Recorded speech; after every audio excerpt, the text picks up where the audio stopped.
live stream. So maybe if Andrew A, if you would want to go on the YouTube account and then post that to our Facebook page so that people can access it that way, that would be lovely. All right, that looks like that is up and going. And we're at 7:03, still letting people in, but we can go ahead and get started and people can join us as they do. So hi, everybody. Thank you so much for joining us today and spending an hour of your Earth Day with us here at Sunrise Worcester. This is our second event of our Earth Day series for today, and we're going to be having more information about upcoming events at the close of the hour.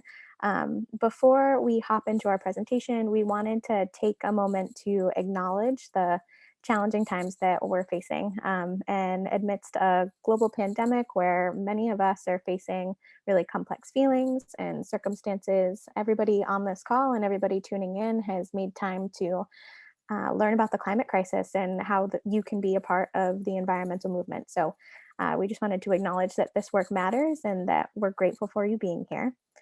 I'm also going to start sharing my screen right now. And we also recognize that many people are unable to tune in to this presentation tonight and to really dive into climate activism in this moment because of various forms of hardship. So we wanted to take a moment to point people who are watching to two great ways to donate during this time. So Mutual Aid Worcester, if you're local to the area, is a Facebook group where people can indicate if they need help. People can volunteer to help, and you can also donate to their funds at their Venmo at Mutual Aid Worcester. And then there's also something called the Mass Redistribution Fund, which works with 10 different grassroots coalitions throughout the state to help out Massachusetts' most vulnerable during this time. So if you have the capacity to consider donating, we recommend you doing that. I'm going to stop sharing now. All right, so thank you again for hopping on the call tonight. Some of you may know that today's theme for Earth Day focuses on striking and storytelling. So we've carefully chosen presenters who inspire us to demand environmental change through their personal journeys, learning about and fighting environmental injustice. So tonight's presentation will start with a teach-in about environmental justice, and then we'll hear from a local organizer who fights change on the front lines. So after each portion, we'll have some time for Q&A, and then at the end, we'll go over some ways that we can all take action together. So we're going to start off with Laura Eileen Sauls, who is a postdoctoral teaching fellow at the College of the Holy Cross and a research scientist with the extratives at Clark from Clark University. Since 2014, she's worked with Indigenous peoples, forest-dependent communities, and environmental groups to ensure that international climate change policy supports rather than erases the needs of on-the-ground communities. She's a researcher, teacher, and an advocate in the much longer struggle for the recognition of Indigenous and community rights. Working primarily in Central America, especially in Guatemala and Honduras, she also researches the range of pressures facing communities, forests, and the climate, including resource extraction and illicit economies. In this work, she partners with Indigenous and forest community groups with the goal of foregrounding community voices in the struggle for recognition and rights. So thank you for joining us tonight, Laura, and I will hand the presentation over to you. Thank you so much for inviting me to be here. And I'm going to share my screen really quickly. I wanted to say thank you so much for all the work that you're doing. And even though I present all the time, I'm now having difficulties sharing my screen because my work computer died. Give me 1 second. I'm so sorry. We did not test this before. No worries. And I still have access to your PowerPoint. So if you'd like me to share it on my screen, I'm happy to. I think we're going to have to do that because otherwise I have to quit Zoom. Yeah, no problem. I'm on it. Just give me 1 second to pull it up and then we'll be good to go. Why don't I just rejoin the call really quickly? Okay, sounds great.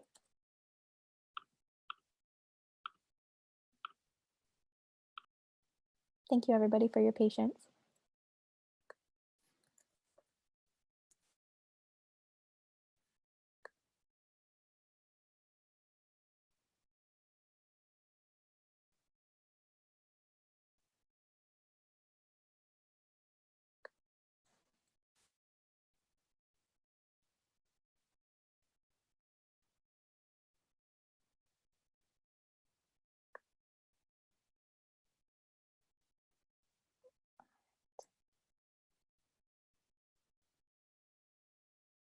If anyone wants to unmute their mic and talk about how their Earth Day has been so far, we'd happily hear from you. Or if you'd like to throw in your chat, best part of Earth Day so far, um, we'll be up and running in just a minute.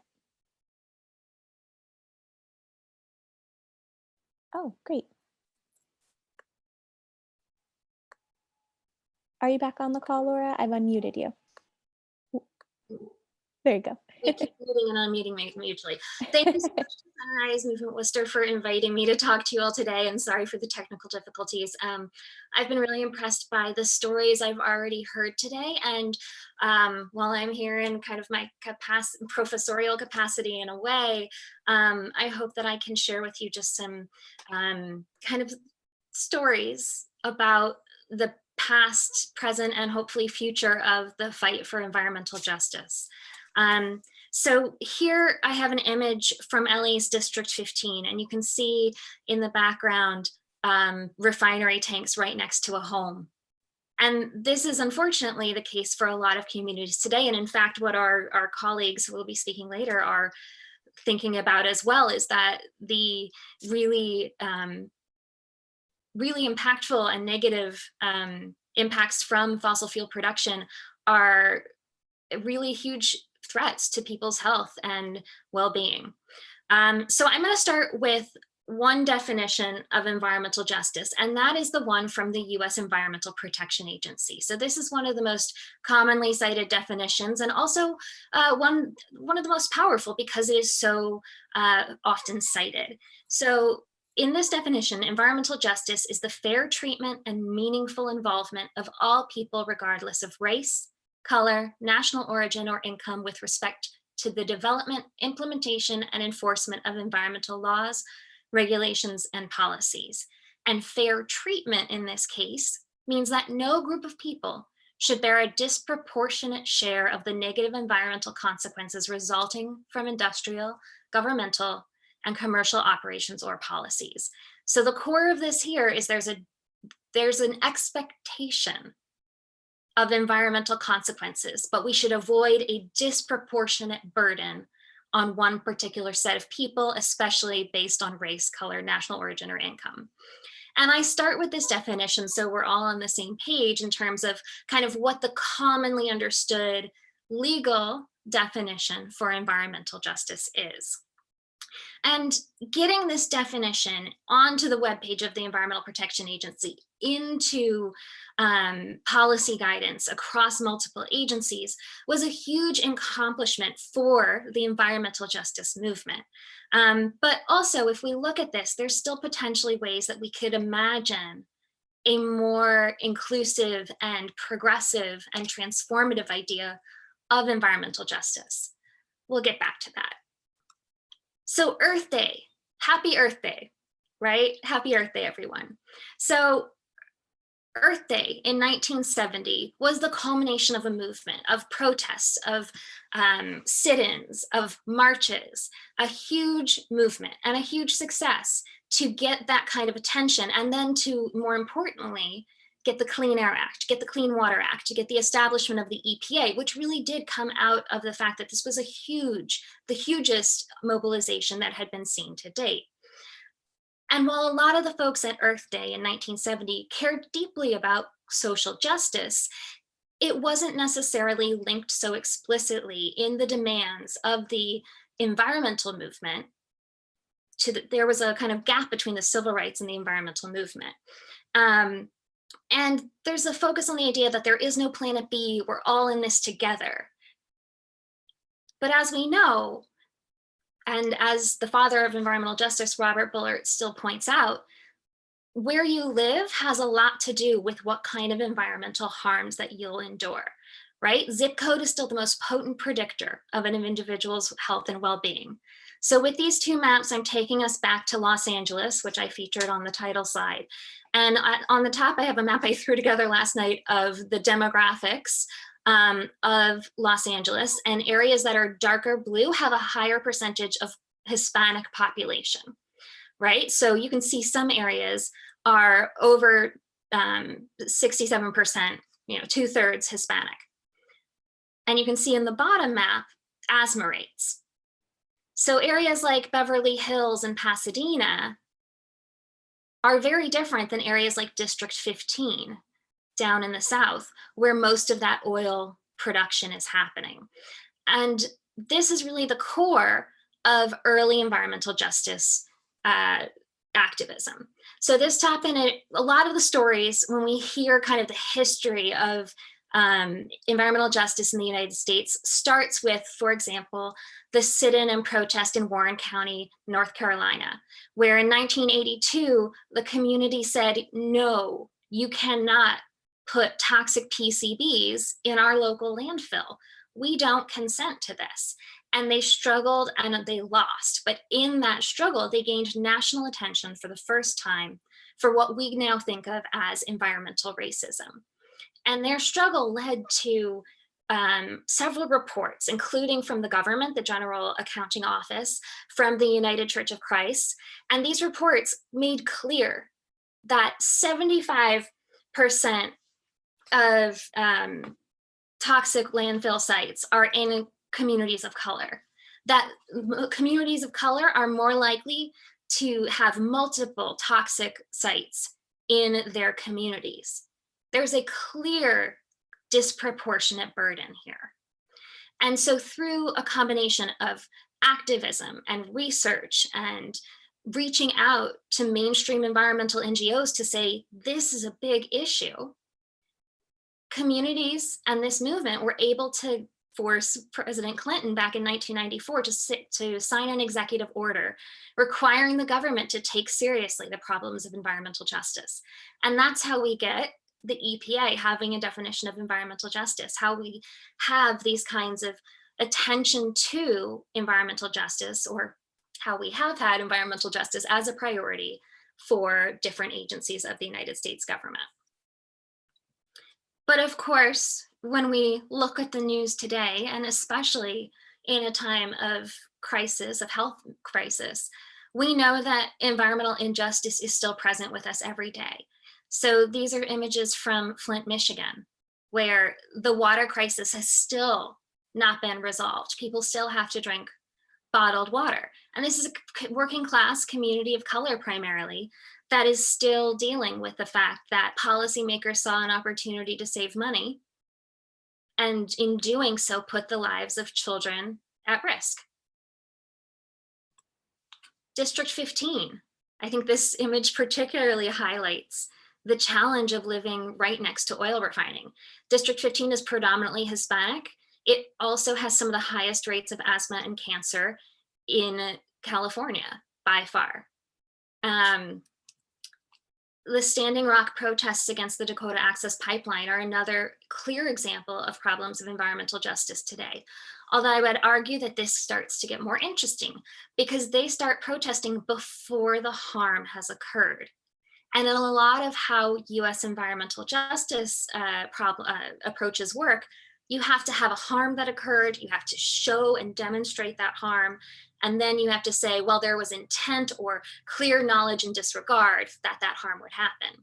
In Standing Rock, the Standing Rock Sioux and their allies got up and said, we're not gonna let something we know that will be harmful go ahead. And they recently got a victory in the courts, although of course it's always precarious when you're dependent on the courts and permits to protect your environment and your culture in this case as well.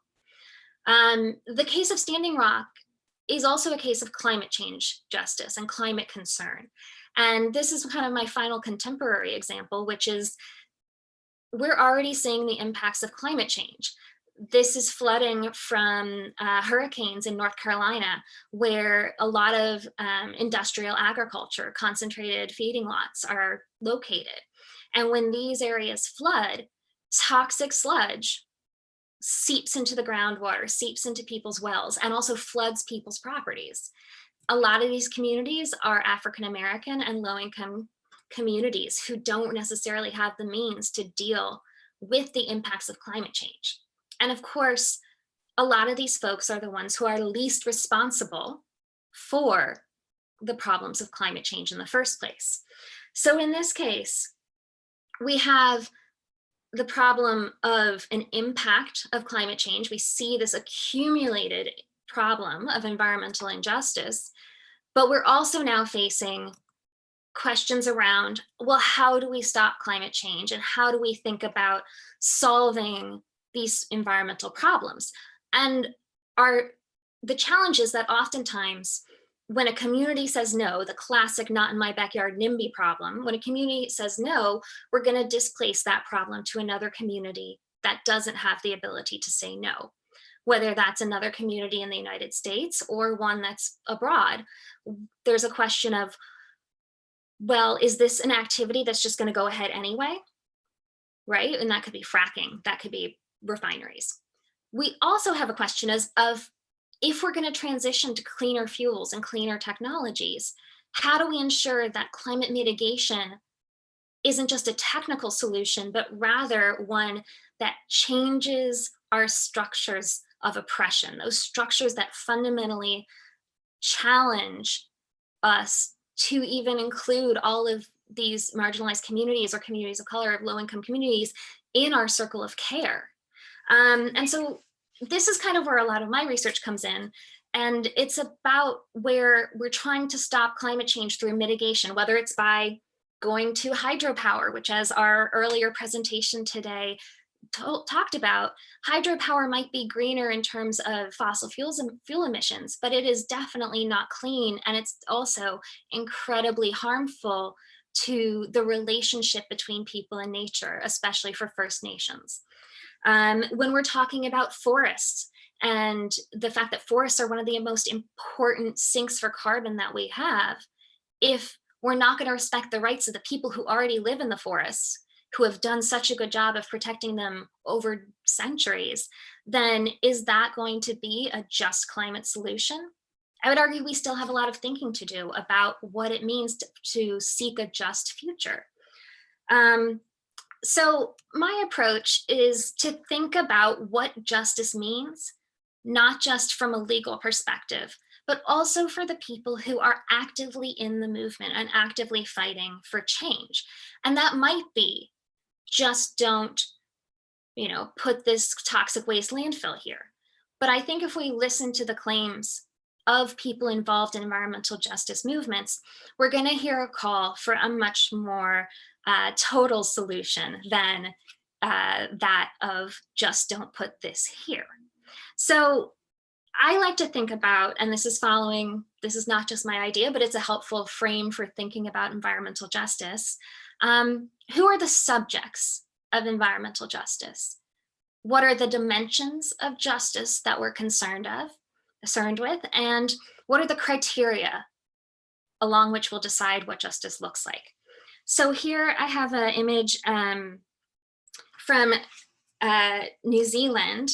I don't know if people have heard of the case of the Wanganui River, which was granted basically natural rights. It was granted basically human rights because of the advocacy of the Maori, for whom this river is not just a river, it's not just a source of water. This river is co-constituted with them. They don't exist without the river, and the river is part of them, right? I'm not going to try and explain their worldview. I'm not an expert on that, and I don't want to speak for them. But their advocacy changes who the subject of environmental justice is. It's not an individual body necessarily. It's not a single community.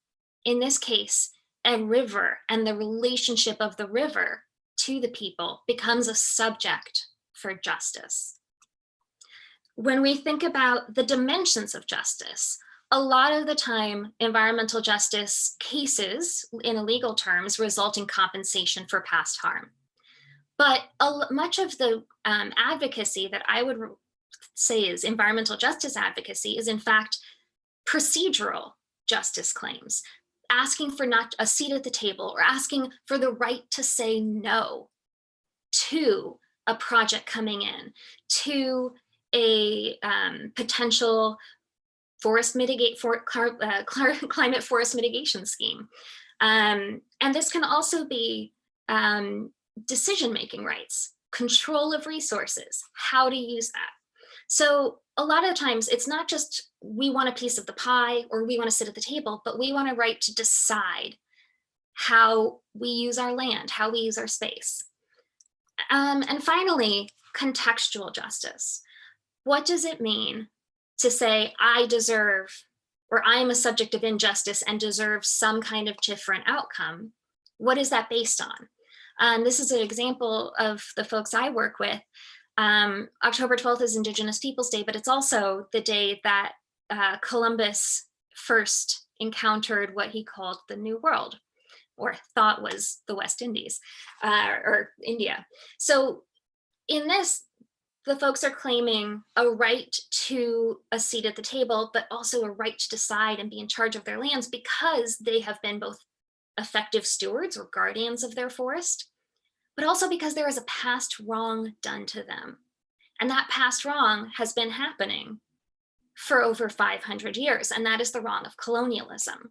We can't disregard colonial histories and conflict and violence when we think about justice, because in many cases, when we're thinking about environmental harm, we are thinking about violence, whether it's against a body, a physical violence, or if it is more of a violence against a worldview, against a very existence. So that's a lot of different elements to think about, but I want to think through this idea of subjects, dimensions, and criteria of environmental justice, because that's one way that we can start listening with and listening actively to the folks who are involved in the movements against extraction, against this terrible climate crisis that is facing us and that is being made worse by a kind of recommitment by many current world leaders to fossil fuel extraction. So I hope that we can think both about, be really proud of the fight, the movement for environmental justice thus far, and see a way forward to try and work towards more transformative justice in the future. So thank you so much, and I'm happy to answer questions later, and I'm very excited to hear from our kind of frontline activist colleagues.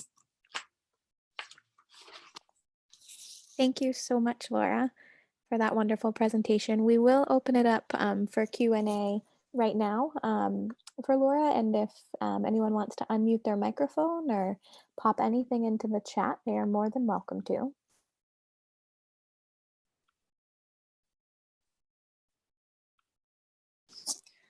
Hi, Professor Sauls. Can you guys hear me? Yes, this is we Britt. can. I was wondering, why do you think people really haven't heard about environmental justice, or maybe like why it isn't talked about as much when we're talking about maybe, you know, topics of diversity or oppression? Because I feel like I really haven't heard about environmental justice until I was in college. And that also came from me like personally wanting to learn more about environmental issues. Yeah. I mean, I would, if this were a class, I'd be really interested to hear about other people's experiences encountering the idea of environmental justice. Environmental justice is often still seen, unfortunately, as kind of a niche issue. It's only the people who are unfortunately being affected who often have to come into that struggle.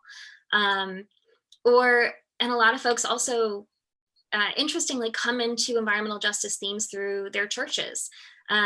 Faith communities have been a really strong ally in the fight for environmental justice in the United States and abroad, for sure. But often we think that maybe science and faith should be separate, and that our faith doesn't have a role to play in such a scientific issue, such as you know, statistics of environmental distribution of harms.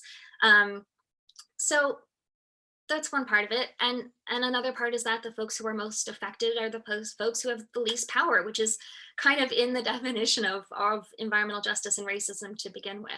I think that's probably the primary challenge, especially for those of us who come from more places of privilege or aren't faced firsthand with some of these challenges from a very early age. Wonderful. So in the interest of time, we're going to transition to our next presenter, but we will open it back up to Q&A at the end. And if anyone has any other questions that come up for Dr. Sauls, they're more than welcome to ask them then or put them in the chat.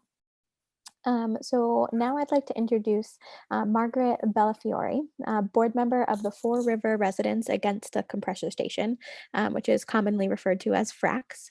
Margaret has been involved since day one of the protest 5 years ago, and she is an artist and a teacher and is very concerned about the health and safety in the Four River Basin. The health of children has been a prime concern and motivator for her. And although construction began on December 3rd, Margaret is still in the fight to never let this toxic gas compressor station spew pollution into an area already impacted by a historic toxic legacy. So, Margaret, I'm going to unmute you now and then start sharing your PowerPoint. Okay, I want to thank you for inviting FRAX. We love the name because it refers back to the source of the methane that's going to be coming from the Pennsylvania wells, coming up through the states all the way to this small little site that you're looking at now. This is the smallest ever compressor station site. And it's also the only compressor station proposed to be on a coast. So it's an unprecedented proposal that is finally getting built, although the Four River Residents Against the Compressor Station, FRAX, or you could even think about fracas, has prevented it from being built for 5 long years. December 3rd, they started, and it's a beehive of activity. They are working very fast, but we're still fighting it. We don't intend for it to ever get turned on. All right, so I don't know if you want, yeah. So this is a picture of me as, I call it my Miss Benzene of America picture. We stood out on the Four River Bridge, and I have some pictures later so you can see how close this site is to the Four River Bridge. We did standouts every Wednesday afternoon for 5 years with signs to alert the 36,000 cars a day that go across the Four River Bridge of the danger. We would still be out there with signs, but the pandemic has prevented us. Okay. This is a picture of what a compressor station looks like, and it's from an explosion that happened last year in Detroit. Now, no one was hurt. The reason for that is this was on a large site, like over 100 acres. The site that Enbridge Transmission, Enbridge is the name of the company, Enbridge Gas Transmission. The size of the site that they have gotten all the permits to build their compressor station is 4.5 acres. And it is surrounded by 950 families and 3,100 children. So if there was ever an explosion at the compressor station in Weymouth, there would be incineration of humans. So this was, so compressor stations do explode, and this happened in Detroit last year, but it happened on a very typical site, which is from 40 acres to 100 acres. So no one was hurt. Okay. I have this to show you because this is the old Edgar station. It's it went in 1923. This was like the state-of-the-art energy source for lighting the street lights in Boston, and it burned coal. And ships would come with thousands of tons of coal, and they would burn coal here. The residue of the burning was dumped across the street, and that is the very site of the compressor station. So it's 26 feet of toxic coal ash, which is heavily concentrated arsenic, and also the burner bricks that lined the furnaces of this plant, which no longer is there. contained asbestos. So the actual site for the compressor station, it's not only small, it's not only on the coast, it's not only in a densely populated area, it's on a toxic waste site. Okay, thank you for switching it. Yeah, and this is an example of what's all along the shore there. This is the residue of that 1920s Edgar Station coal burning plant. So, wow. The beige colored bricks, kind of yellowish beige, those are the bricks that line the furnaces, and they contain asbestos. And all the black kind of rocky looking stuff, those aren't rocks. That's called clinkers. The clinkers are what is the residue of after the coal is burned, and they have, it's dumped. And so it's all along the shore, and it's 26 feet of this stuff. And you wouldn't know what you were looking at unless someone pointed it out. You might think, oh, that's just a shoreline with rocks. No, it isn't. Very interesting that we couldn't get any kind of testing of the asbestos. This is an ancient black and white photo showing, all right, you're on the Quincy side, you're looking at the Fore River, and you see the Fore River Bridge, and you also can see the Edgar Coal Station. So that kind of gives you the relationship of what's called the basin. And I finally understood that, yes, it truly is a bowl. So you have all these communities, East Braintree, Germantown, Quincy Point, North Weymouth, they form a bowl. And that's why the pollution there is so great, because any kind of toxic emission will stay in the bowl, even though Enbridge, in all their hearings, anytime there was a mention of like a volatile organic compound, they would say, oh, it dissipates. It will just dissipate. But not here. This is a very special topography of a basin. Okay. Yeah, this is the definition that Laura just was talking about.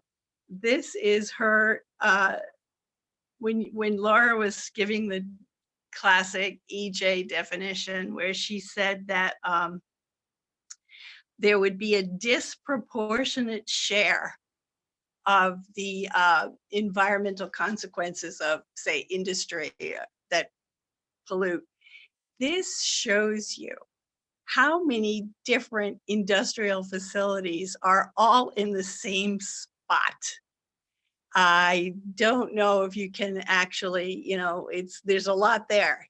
There's the bridge, there's the Fore River, and every time you see a little arrow, that's another polluter. There are 10 industries there. And this red star, that's the compressor station. The red line that is going north and coming south, that is an already present pipeline.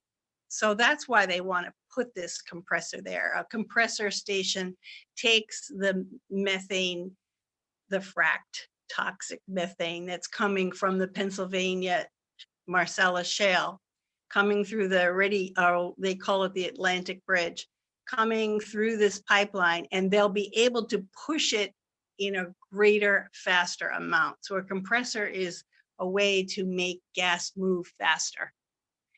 And this gas that's going to move faster is going up to the Maritimes for export. So it's not for New England. There's no benefit to the communities that are, and you can see how many little houses there are, how many little streets there are all around this compressor station site. I mean, I've lived in this area for a long time, and I never questioned I never questioned all these stacks. Every time you would go across the Fall River Bridge, you would see stacks with smoke spewing out. Well, it's something, you know, you just were used to. But the idea is no more. No more. Like, this is definitely overburdened. It's definitely disproportionate. That why should this community have so much in one spot? And I really want to focus on this particular image because I really got stung by Governor Baker. 5 years ago, he was interviewed by a Patriot Ledger reporter, and it's on YouTube.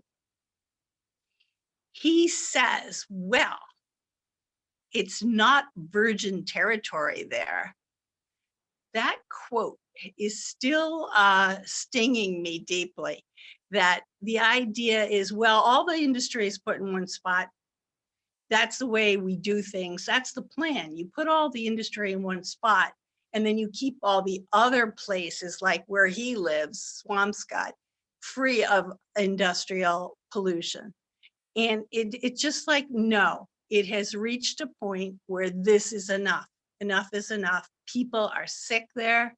Our group got we commissioned a filmmaker. We did a short documentary of people that are already very sick with very unusual cancers and aplastic anemia, and just a wonderful film to show that it's already overburdened, no more.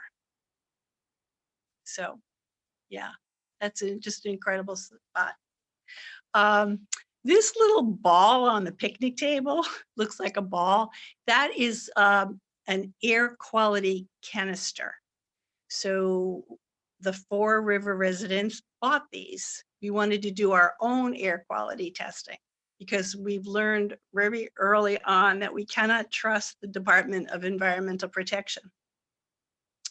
So we bought these canisters, we set them out. You do it very carefully. You follow strict chain of custody. We send them to an approved lab, and we got results of what is already in the Fall River Basin. Okay. So this is a list of some of the chemicals that are already there. And we found them. Citizen testing, we found acetone, benzene, blah, blah, blah, all that stuff that's harmful, and all the harmful health effects for asthma, lung damage. It's just, yeah. And we found people who were willing to be filmed who have all these. So the Fall River Basin communities of Braintree, Weymouth, and Quincy, Weymouth, and Braintree are all involved in this. So yeah, so let's go to the next one. Yeah, now this is the kind of thing that I've had to learn how to figure out. So we put these canisters at people's homes. So they were willing to have a canister to collect air. Cotton Avenue, that was on someone's deck, and then Evans Street, someone's backyard porch, and Bridge Street. So these are people willing to put a canister in their home, and you have to watch it really carefully, you know, so that, you know, a dog isn't going to knock it over, so that we knew that the data we've collected was perfect. And I'm just going to go to benzene because to me, well, as I said, I'm Miss Benzene America. On Cotton Avenue, you see in parts per billion, the results were 0.8. And then a house on Evans Street, benzene came in at 0.5. And then on Bridge Street, 0.4. Now, what does Mass DEP allow? They allow 0.2 parts per billion of benzene in the air. So we already found that, for instance, in Braintree, it's 4 times the amount. it was shocking and also scary for the people that were volunteering their own homes to find out that they live with these high levels of benzene, and benzene causes leukemia, especially in children. All right, let's go to the next one. The next slide. Yeah, this just shows some of the how many times more than what's allowed. And, you know, that was the other thing that we found out by going to DEP and going to the hearings and studying their regulations. I mean, I never knew anything about this. But you've got to, you know, really dig into it if you're going to fight. So we question the levels that Mass DEP allows, but that would be, you know, for some other fight. We were working with Physicians for Social Responsibility, and they told us that they would not allow any level of benzene in the air. So if you look at this chart, benzene is 4.4 times at Cotton Street, 2.8 times allowable level at Evans Street, 2.15 at Bridge Street, allowable levels. But doctors say it should be 0. No benzene should be allowed in the air. So, you know, wow, Mass DEP, they have really fallen down on protecting our health. This is more about benzene in the area. Now, what this shows is that the little tiny bar is what the Enbridge gas compressor station will emit. Now they publish that. They admit that they're going to put out these VOCs, not just benzene, but so that's how much they're going to put out. And how much does Massachusetts allow? Okay, that's the third one, Mass DEP. So, Enbridge is okay. Grant them a permit. Look, Enbridge says they're only going to go up to like 0.1. Massachusetts DEP allowable guideline says you could go up to 0.2. All right, Enbridge, grant them the permit. But what about what's measured in the air already, the ambient air? That's the last column, the big, tall one. That's what we measured. Huge. So why wouldn't you add what's coming out of the compressor station and add it to what's already in the air, the ambient air? So it's like 1 + 1, right? Nope. We didn't know this, that when you go to listen to the DEP, they told us that that's not their policy. They do not consider the ambient air when they're granting permits. So this was also a mystery chemical, methylene chloride. We couldn't figure this out. How could it be 33 times as high as what's allowable? Where is it coming from? Which one of those 10 polluters? I mean, that's the other thing. You don't know where the chemicals are coming from when you have that picture that you saw before of the 10 industries all right in one spot. You know, Baker's, well, it isn't virgin territory, which just kills me because he's using that sexualized term, meaning like the Fall River Basin is like a whore that can be raped. Okay, so here are some of the health issues that residents already have, especially asthma in children. Yeah. And then Governor Baker, after we were screaming and writing letters, yes, you can go to that HIA. Yeah. He said, okay, we'll give the residents a health impact assessment. Well, they waited months and months before they actually did it. And then when they did it, it was shoddy, to say the least. The only data they accepted was data from Enbridge. They only used data from the corporation. They used a phrase, they said the best available data. And then when we asked, where is that from? They said it was from the gas corporation. And they would not accept any of the data that we collected from our canisters because they said that was citizen data and not acceptable. So it's been frustrating. All right, so these are some, these are on our website, which is a fabulous website. One of my colleagues, Laura Borth, has everything is there. It's a wonderful website for taking action. We're still trying to get Baker to stop it.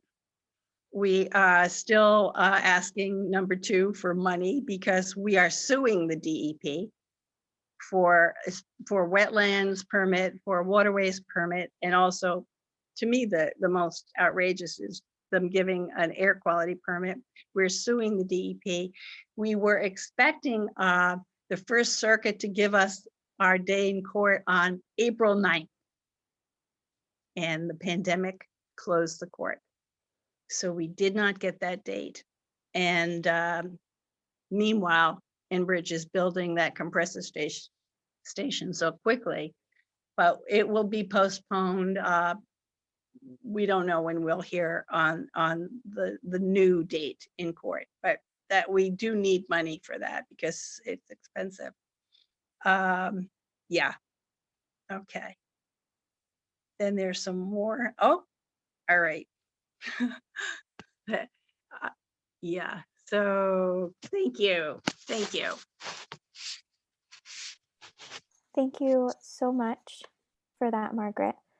I think it's great to have that presentation follow the more theoretical, conceptual talk about environmental justice, and then see how these ideas are really right next door to a lot of the people who are tuning in. And there are examples of environmental injustice right near us. And I really appreciate, Margaret, how you said that these were things that you didn't know to even question, and you didn't have the lingo when it first came to you, but you took the time to learn about it because it matters, and it's human lives are at stake. So thank you. And we'll open up the question and answer for Margaret. And if anyone has any residual ones for Laura as well, now's the time to ask. So feel free to utilize the chat or to unmute your microphone and ask away.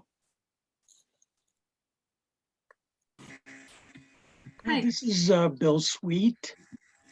I have a question about your reaction to what Governor Baker said today. He had a question from a reporter Yeah. asking about the why they're allowed to work there without any kind of protections for the virus. And he said, all you have to do is get a hold of your local leaders and you can do something about it. I know that's probably not true, but I wanted to hear your response. Right. We have been asking him and OSHA and FERC. FERC is something else I learned, Federal Energy Regulatory Commission. We've been asking them to shut down the compressor site because they are not obeying the protocols. They do not wear masks. They do not practice social distancing. And the workers are coming majority from out of state because we're up on that bridge taking pictures. We photographed the cars coming in at 6:30 on a Monday morning, and the majority are from out of state. They come from New Jersey, from New York and Connecticut, the epicenter. They do not practice the 14-day quarantine when they're coming out of state. So we've been screaming like, what? How can you even call this an essential service? That's another question, because building a compressor station to push gas to the Maritimes. All right. So when the reporter, and we're so glad that reporter asked that question of Baker today, did you hear about they're not practicing the protocols? He said, well, we've talked about this before, that all they have to do is have their local leaders shut it down. No, it's not true. This is a federal project. And the local Department of Public Health, the mayor, does not have the power to shut a project that is under the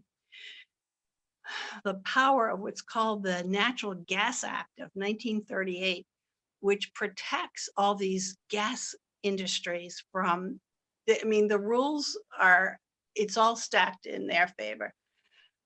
So we figure Baker is either stupid or lying. Thank you. Thank you. Do we have any other questions for Margaret? Sure. This is Heidi from Maine. Thank you so much for doing what you're doing, especially earlier today to stop the NECEC corridor in Maine, the transmission line corridor. I've been living in Massachusetts for years and been active with MassCan and all kinds of different political endeavors.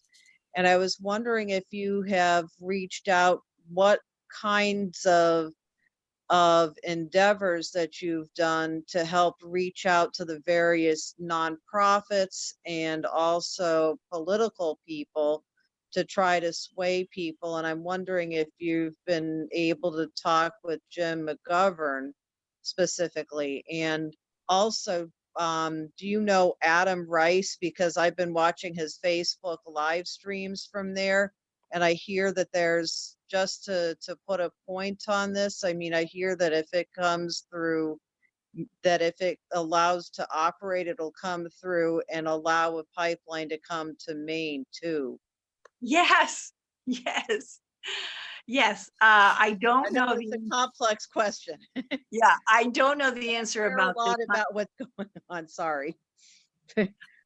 I don't know if there is a contact with Jim McGovern, but I know there is connection with Adam Rice. And if you go to our fabulous nocompressor.com website, there are pictures of every politician, every legislator that is working with us. We have 100% solidarity with all the town councils, all the mayors, Markey, Lynch, Kennedy, Warren. The only one we do not have is Baker. And he's the one that could stop this in an instant, or even just close it for the pandemic. So we have reached out to lots of legislators, and they're all with us, and they've written letters. I mean, Warren and Markey just wrote another letter to FERC saying they know that the protocols are not being followed.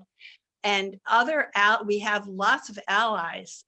This started as a small group of like 6 people in the Weymouth Library 5 years ago, but now we have lots of allies from all over that come to our actions. We've had 32 arrests. We've practiced nonviolent civil disobedience, but we are now kind of stymied with being able to create actions. We are not going to have any arrests now because we are not going to have people go into the jails and perhaps infect them. And, Laura mentioned privilege, we're privileged to go into a jail just for a protest and then be released. So no, we have decided there will be no arrests during the pandemic because it would be just wrong to infect people. We did do an action on Monday, Patriots Day, 50 cars. We did a parade. We circled the compressor site and went over the bridge and circled the compressor site and over the bridge. And it was quite amazing. So you can protest in your car. Wonderful. Thank you. And what about the main connection? Can she speak to that a little bit? I'm not so versed on it, but I know there are people connected. But Well, no, I'm saying that wouldn't there be a pipeline that would be built to bring the frack gas from the Weymouth compressor station into Maine somehow? That's what I'm trying to get clarification. yeah, I on. think it does. I think as it goes north, when it leaves that spot and it goes out into the water, it's going to go north. Yes, but I So don't. we need to stop it for not just Massachusetts, for all of us in Maine. And I Yeah, think that we yeah. all need to get together and form like a big thing to stop all of these pipelines and Oh yes. hydro Oh yes. yes transmission line endeavors. Right.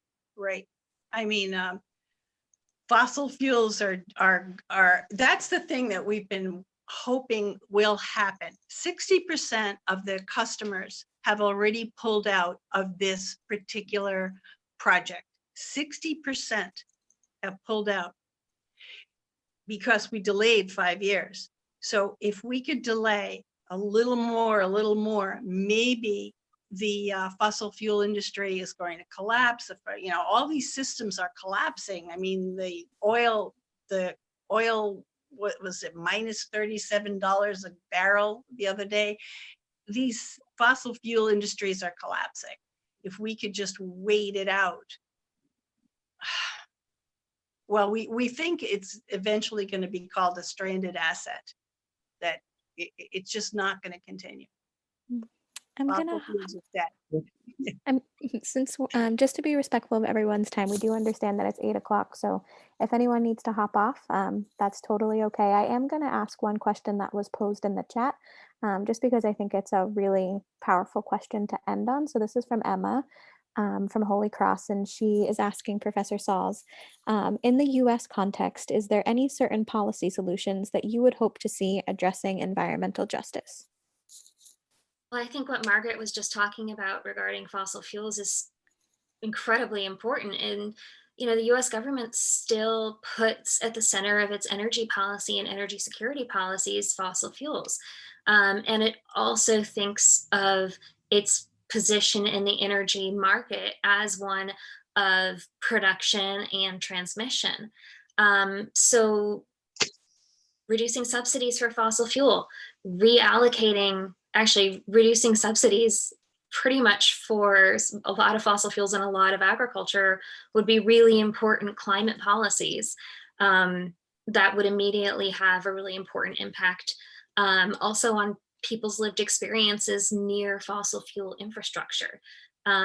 Because right now, zones like near Weymouth are essentially sacrifice zones, going back to Governor Baker's virgin territory quote, right? These are we sacrifice entire areas of our country to toxic waste, to fossil fuel emissions.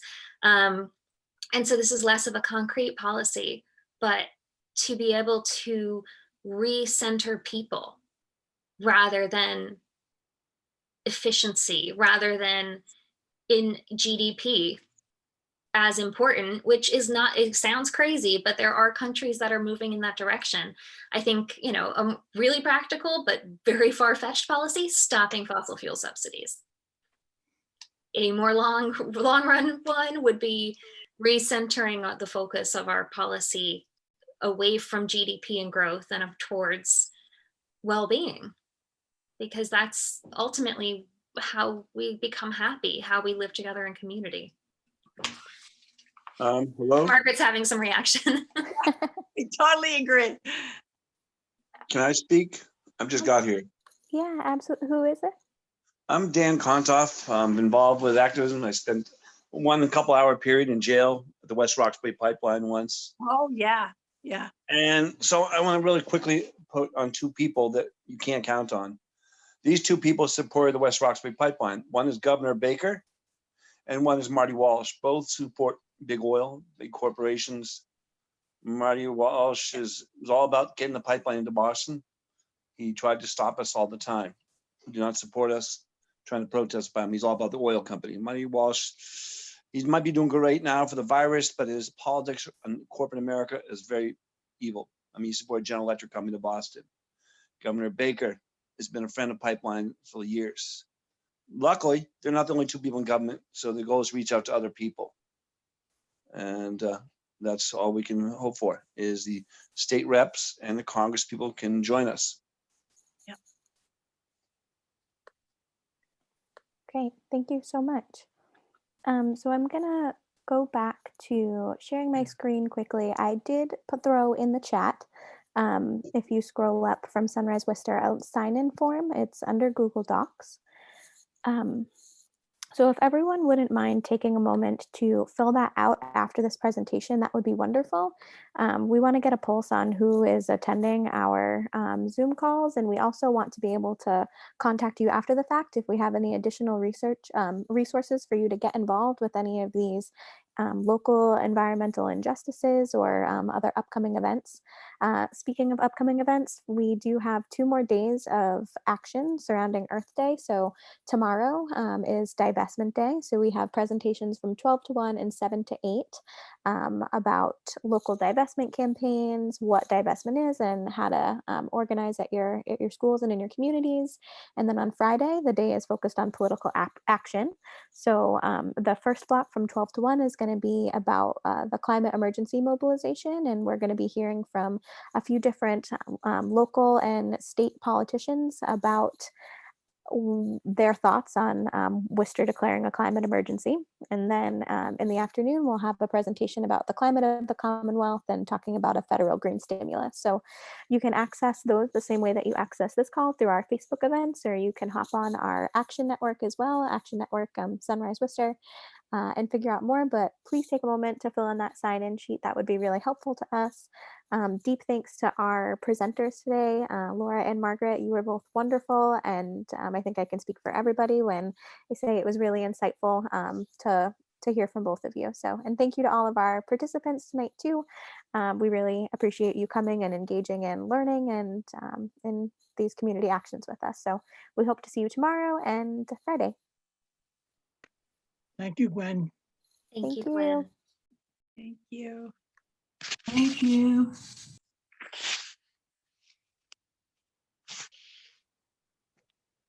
Oh, and for those who are still on the call, you know what I can do? Well, we can play a video. I almost forgot. So if anyone wants to stay on the call and see, Margaret, I don't know if you want to say a piece about the video before I share it.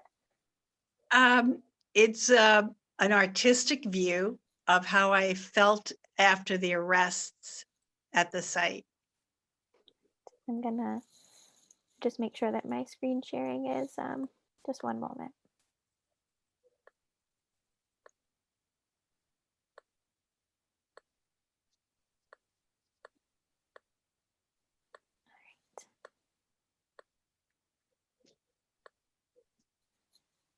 Just give me a thumbs up if you can hear the audio when it's on, okay?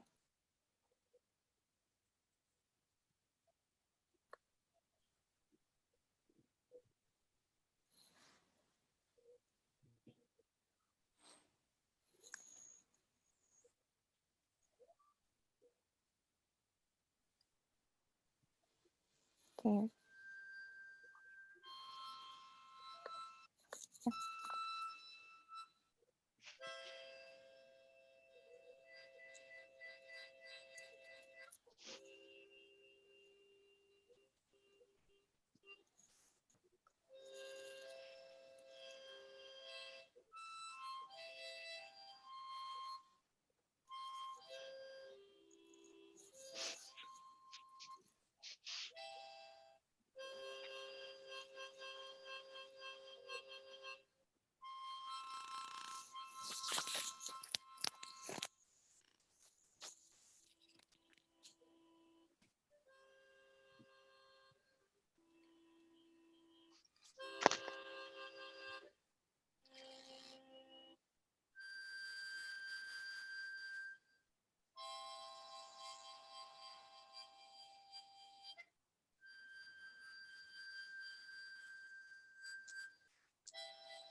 Well, thank you for sharing that, Margaret. I don't know if you want to say anything about your piece before hopping off.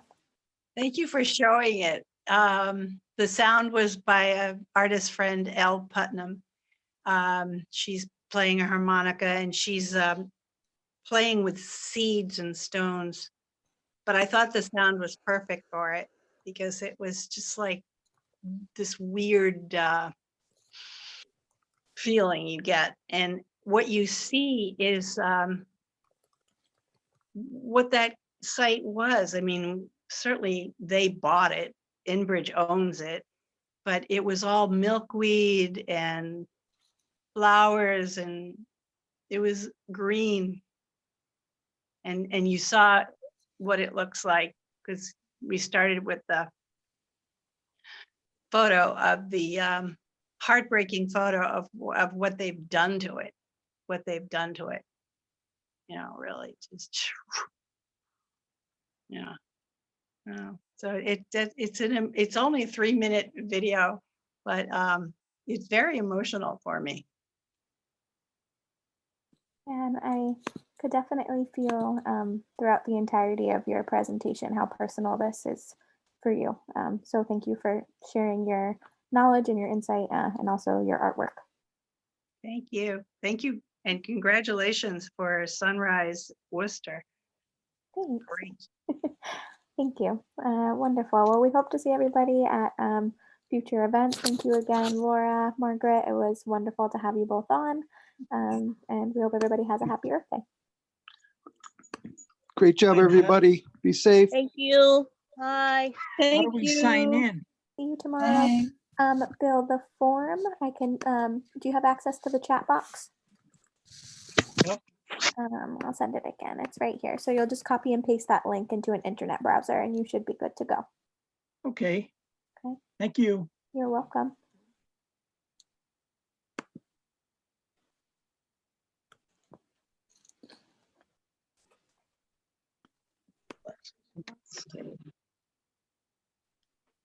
And we can also post that sign-in form on our Facebook page too, so that Oh, people it have. is?